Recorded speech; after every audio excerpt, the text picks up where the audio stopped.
did come here to have a look at another one that I was told about, but anyway, I found lot 2, lot 7 and a couple others throughout the catalogue, then advised my client there would be much more beneficial use for the 2 that we purchased than the one that actually come to have a look at. Yeah. He does buy a lot of Roseville Park genetics anyway. He's a daughter of Roseville Park, studied in WA, that Geraldine area, north of Perth. And so what made you go, right, these are the ones that will actually be really good in the operation? Was it the cut? I've been trying to buy 72 sons previously. Yeah. So it was sort of like with 72 and knowing the full pedigree history behind both with 72, like you'll either breed horns or you'll either breed PPs or breed PHs. So just and know that he does nip with the genetics we've used before, because there was one other ram here that's actually a horny, I think lot 71, which goes back to 1133, which is pole bred. And Roger originally owned 1133. I bought it for him.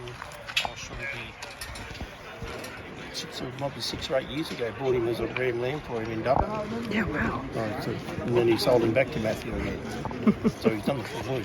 Awesome. Yeah. So how are they going to be used over in WA? Is it for a full wool job? Is it a bit of both for me? Oh, well, in a stud situation, because he breeds, like he has a ram, on property ram sale each year as well. Like Holly's got horns and poles. The sheep do well in his area. Just a bit of dual purpose. We'll still chase a wool cut, good white Brexit wools, then chase a bit of growth. Beauty. What are the kind of aims with those wool cuts? Oh, well, the thing is, I suppose that depends on your environment, which you put them back into, of course. But, unless you've got a bit of, unless you've got lock and skin density, you're not going to get wool cut. It also all goes hand in hand.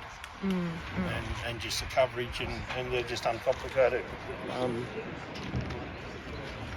Like good free skins, well nourished, nice and waxy, and they've done it all in the paddock. They haven't been set up in a set situation. So how long have these guys been using Hazeldean for now?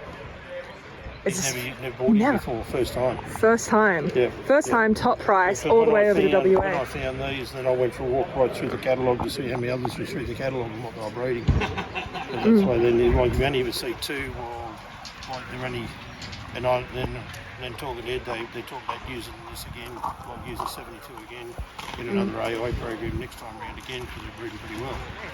Oh, we're very happy with the sale. It's a very strong result, and certainly right up, well up on last year's average. So they had a good clearance, so it's very satisfying. And so we saw a real demand for horned rams at the end there, pushing that average up. That was interesting. It's amazing because certainly there's been a move towards poles over the last few years, but this year sort of defied the trend a bit. The horns sort of sold a bit better. So anyway, that was an interesting result. And so rams were sold to Victoria, South Australia, WA, across New South Wales. Yes. What's that telling you about the versatility of your animal and its ability to perform in a few different spots? Yeah, look, they've often, we've run now sheep in lots of different environments.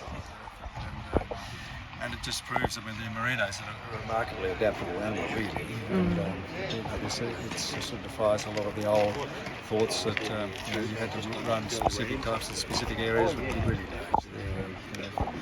They'll adapt to any environment, really. And so how did you get these rams ready for sale this year? Because it has been a remarkably tough year seasonally. It has been a tough year, and look, they've done well. We did have some crop, they've done very well on that.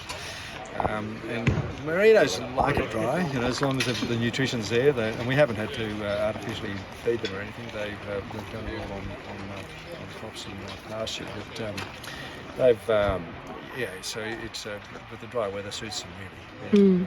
And just finally, is there anything else you think folks need to know about how the sale went today, what any of the prep went behind it, anything I missed, or anything for 2026? I don't think so. I think it's we've always had a policy of raising our sheep under commercial conditions. We don't like to pamper them.